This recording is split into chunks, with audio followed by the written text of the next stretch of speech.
Standardized testing brings students into a bubble of anxiety. Luckily, we were able to cover one man's story on how he overcame the FCAT. We hope this story can inspire both you and others to take action on issues that you find unjust. For any student, the FCAT is a pretty formidable foe.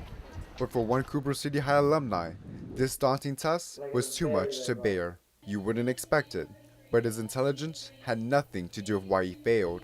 Almost every year of his education, he was an honor roll student. I asked each of his teachers not to focus so much on him passing the FCAT, but rather just teaching him the information that he needs so he could go on to college.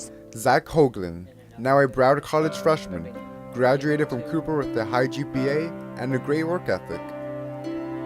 He is more studious than most students when it's time for test taking, but when it came to the FCAT, Zach was put at a serious disadvantage most teenagers just do not have.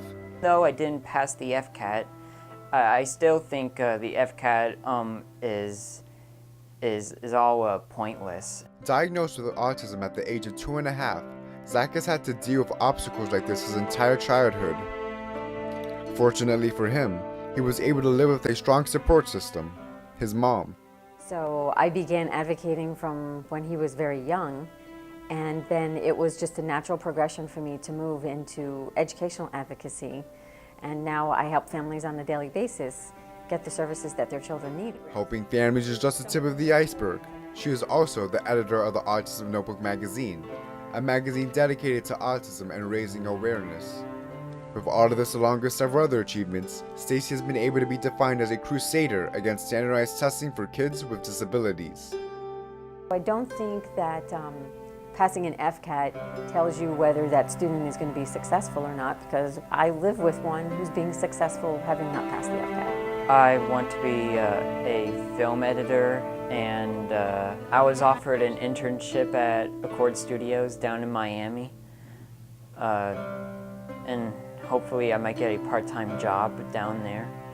Clearly, Zach has chosen a path no doubt bringing him closer to a brighter future, giving others newfound hope that they can pursue a life they choose and not a life based off a simple test score. You might